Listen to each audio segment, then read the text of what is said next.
go camping, they said. Get back to basics, they said. Screw they.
the best word I can say, but will describe this was boom.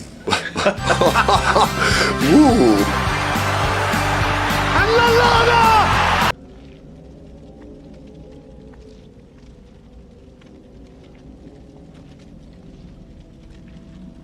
The post, which made me think, what was your worst ever penalty miss? Micah, we know you've never scored one, so you're 4 from 4. You're the one player I know with a 100% penalty failure rate.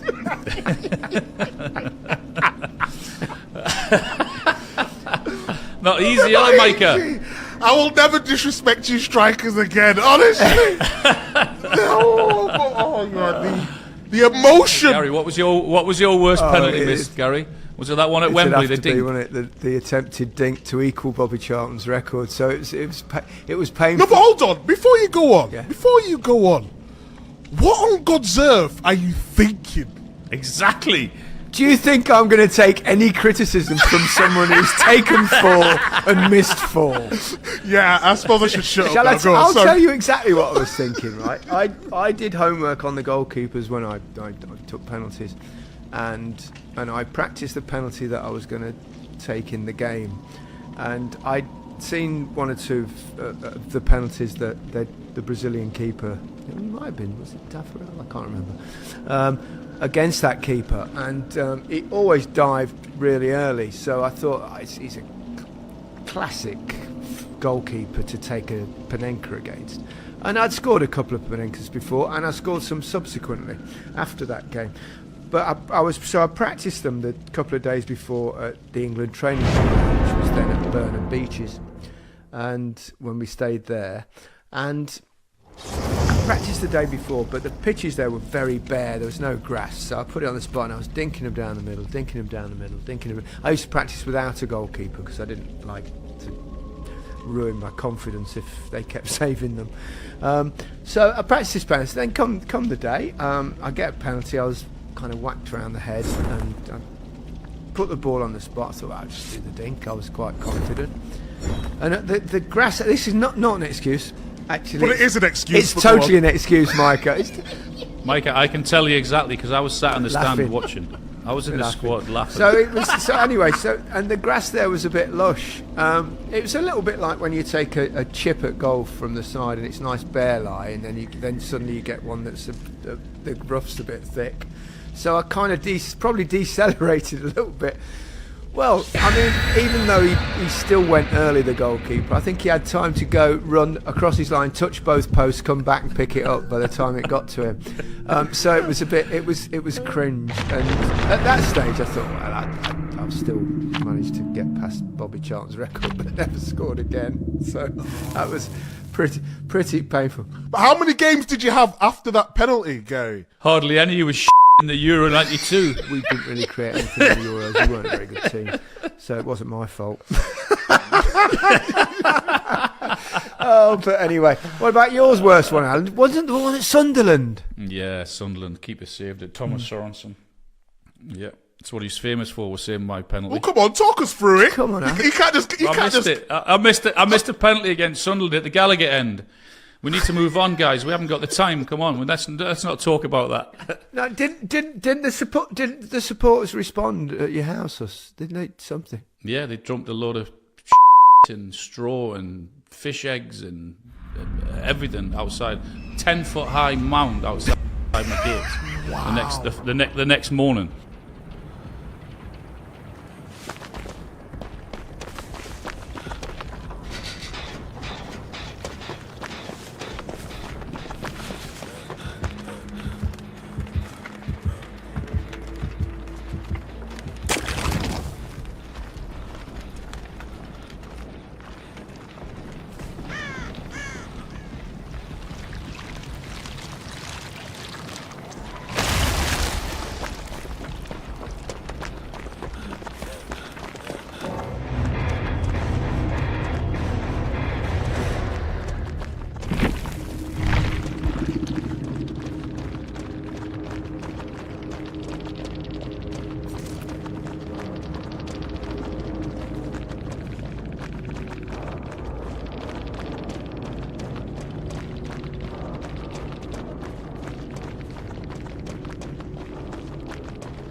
couldn't get out. I couldn't get on my Newcastle drive. fans, I presume. No, they wouldn't do that.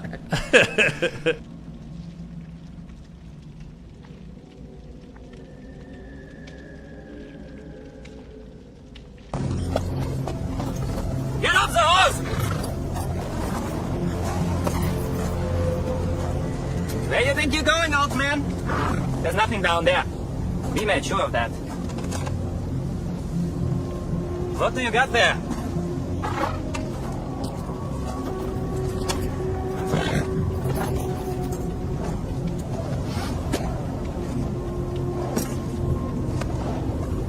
This old fucker is a gold miner.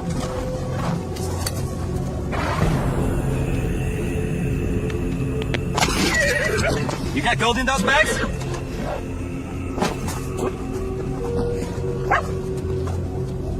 Take a look at this! Rich boys! Look at it!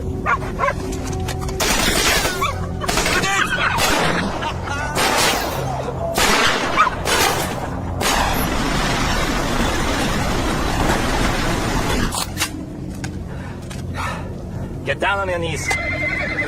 These bags are full of gold! Get down on your knees, Grandpa!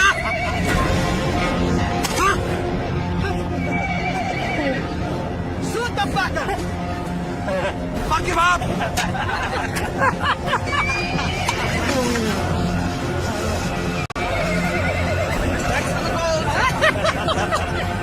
We gotta go!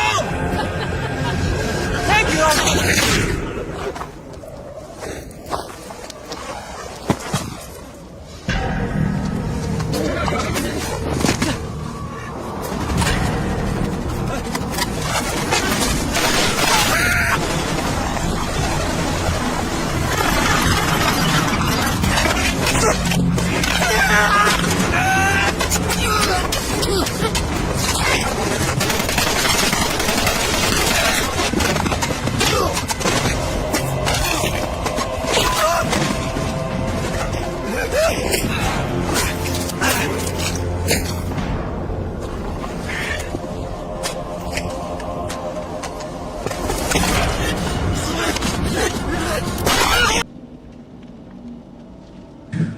Okay.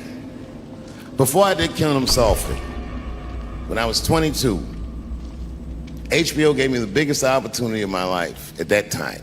They gave me a half-hour special, but this shit was not like a special, you know what I mean? It was like, it was generic. It didn't even have a title. It was just Dave Chappelle. And I shot it in San Francisco at a place called Broadway Studios, which is on the second floor of a building. And beneath Broadway Studios is a nightclub. And the special was only supposed to be 30 minutes. And I got ready, I practiced, I did all the shit I was supposed to do. And the night that I taped, 20 minutes into my 30-minute set, I'll never forget this, music started blasting from the nightclub underneath. You could hear it real loud, and it fucked my whole show up, and I was devastated. I was a young man. I really believed in what I was doing, and I thought that my dream had been killed. So when I got off stage, I ran down the steps to the alley behind Broadway Studios and where the control trucks are parked, and I kicked that motherfucking door open, and I started yelling at all the producers. I was nobody in show business, just a guy that believed in myself. I said, man, you fucked everything up. That fucking music, what the fuck were you thinking? And there was a guy who was a big-time producer, I ain't saying no names, and he stood up, and he said, hey, kid, sit the fuck down. He said, we didn't ruin anything. He said, we made a deal with that nightclub to not play music, and they didn't honor the deal. And I said, who didn't honor the deal? And he pointed to a guy. I'll never forget it. It was an old white man sitting in the Ford Taurus by himself. And he said, that guy right there. And I didn't waste no time or ask no questions. I went to that Ford Taurus and I beat on that window and I said, open the door, motherfucker, I want to talk to you. And that old man looked at me for 1 second and wisely drove the fuck off. And left me in the alley cussing at anybody who would listen. And 2 minutes later, literally 120 seconds later, couldn't have been any more than that, the doors of the kitchen in the alley of that nightclub underneath Broadway Studios flung open. And that old man was standing there, that same old man with reinforcements. He had 2 big goons with him, and he looked at me, and he was calm as a cucumber. He said, "You, come here. I want to talk to you." I didn't know anything about the streets at this age. But I found out later in my life that these men were Russian mobsters.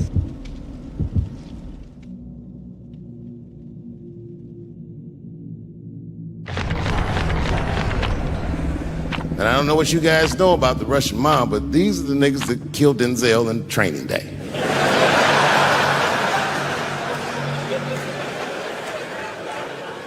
And all the producers knew what I was up against. They said, "Dave, do not go in there." And I said, "Fuck y'all." And I walked right into that kitchen, and they closed the doors behind me, and it got dark as fuck in there. And I knew, I'm not dumb, I knew I was in a bad situation.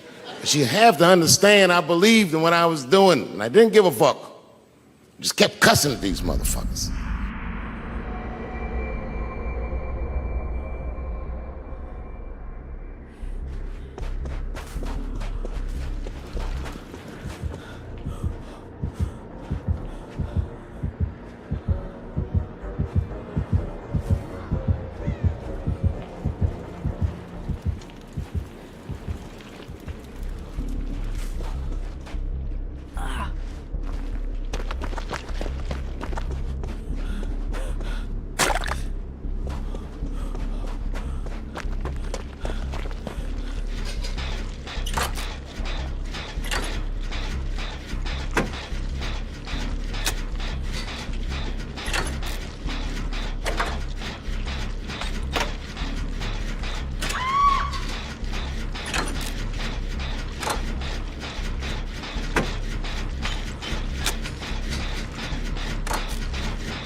telling how they ruined my life. And that old man couldn't believe that I was talking all this shit. And as soon as I took a breath, he stopped me gently. He said, "Hey, kid, listen. Your friends lied to you." He said, "We made a deal, but your friends never paid me." And when he said that, I realized I was locked in the kitchen.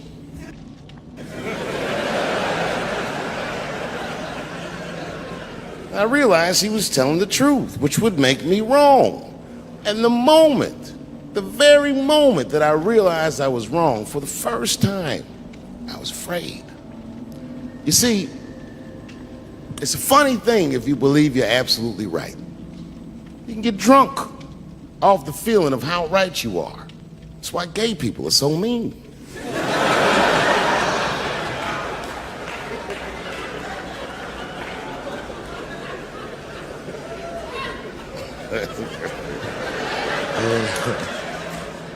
But I didn't buckle. You guys would have been very proud of me. I was scared, but I didn't buckle. I said, "Well then, sir, I owe you an apology." But I believe that no matter what reason that music was playing, it ruined my life. And that old man looked at me with sympathy in his eyes. And he walked over to me and he gently placed his hand on my cheek, which I gotta tell you, is a very emasculating thing to do. I was standing there looking at this nigga's hand on my cheek like that.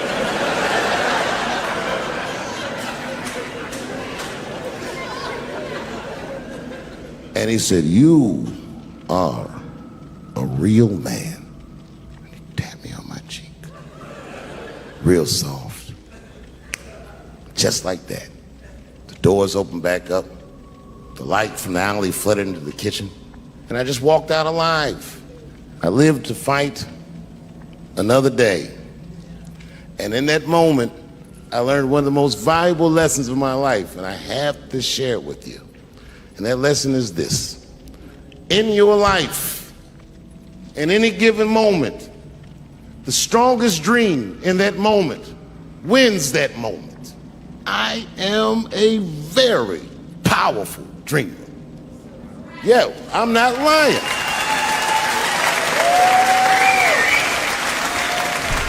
I dreamed tonight, this very night, as a 14-year-old boy, and I am living it as a 50-year-old man. My dreams are very strong. Today, I walked all around Washington. I used to be poor in this city, and all day people just said, hey Dave, like they knew me personally, and I felt like I knew them. And I say to myself, my God, Dave, what a powerful dream. But then sometimes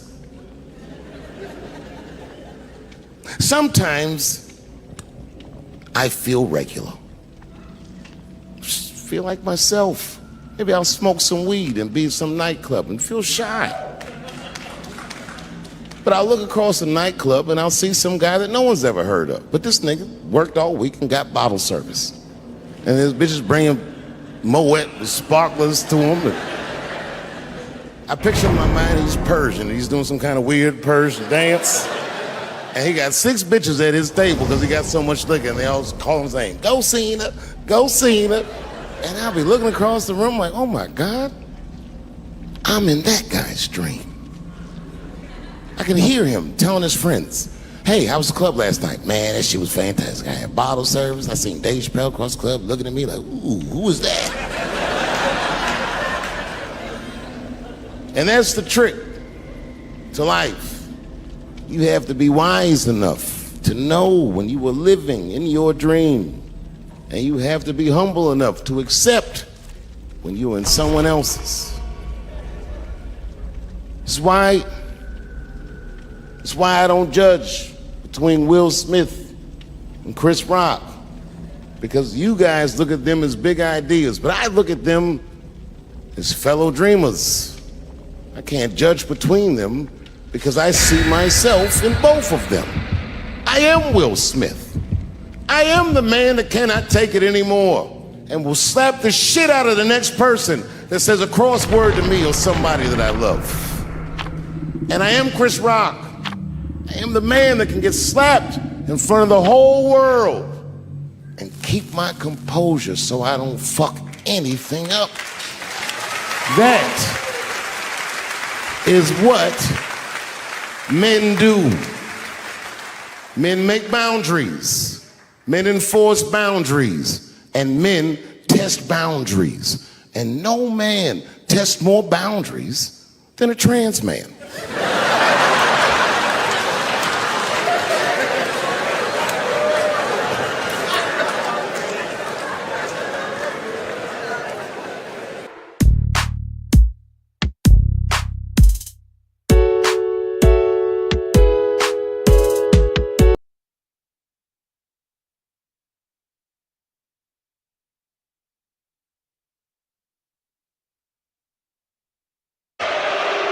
To tear them apart.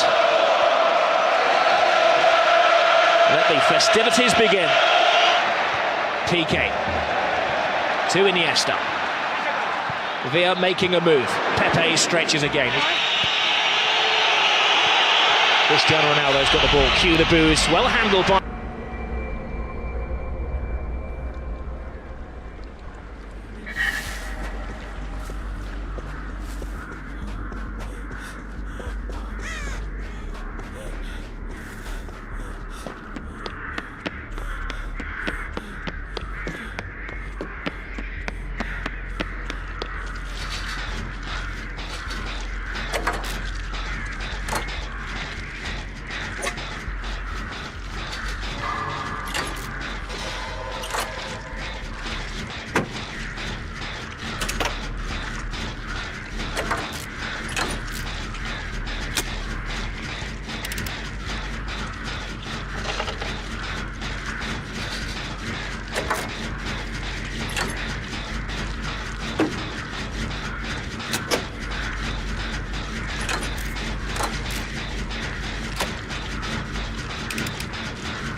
Corner rob, but Messi didn't give it up, did he? And then the ball appeared to be glued to his foot. Di Maria.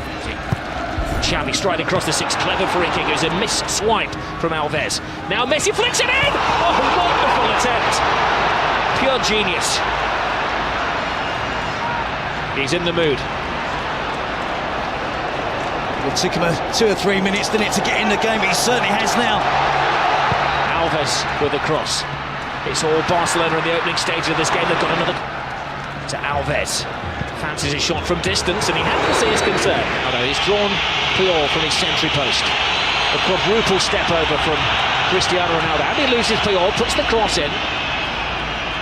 Falls for Di Maria. A drop of the shoulder from the Argentinian. Strong block, and Real's first attack of the evening comes to little. It's a slightly different. Caressing the ball to Iniesta. He has VR outside. Oh, plays it inside. Great tackle, but no, he's finished off by Xavi. Not the greatest goal you're ever going to see, but a vitally important goal for Barcelona. A huge slice of luck gives Barcelona the lead. It is a slightly lucky goal, Rob, but to see Xavi that far advanced up the pitch and broke the offside trap. He was fortunate, he was alert with the finish. But Real Madrid were defending deep. Talk of Barcelona keeping it inside. Ozil, Di Maria spots the gap. Big save by Valdez. I guess he's not hurting now. That's a big save. The feet of Cristiano Ronaldo. You never quite know what's going to happen to Top pass by him. That could have been a very embarrassing own goal by Abidal. And another important save by Valdez. He had to put his hand in the way of that, Jerry. Well, he's had to, and Real Madrid look really dangerous on the counter-attack, Rob. It's the pattern of the game that we... Three out of the penalty area here. As Ramos climbs high. Good understanding of the game of a player only 22 years of age. Iniesta, every Barcelona pass being greeted by an Ole. Messi. Any player who likes to take more than one touch. Pedro. Xavi has it. It's a foul off the ball by Marcelo. Acknowledged by the referee. Barca continue. Through David Villa. Toe-to-toe with Ramos. Gets the cross in! To the Barcelona! The flying Pedro!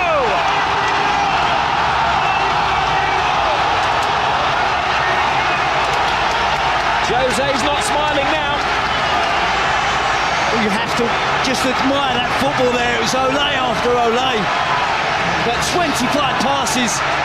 And again, Real Madrid. His arm around him and can't stop.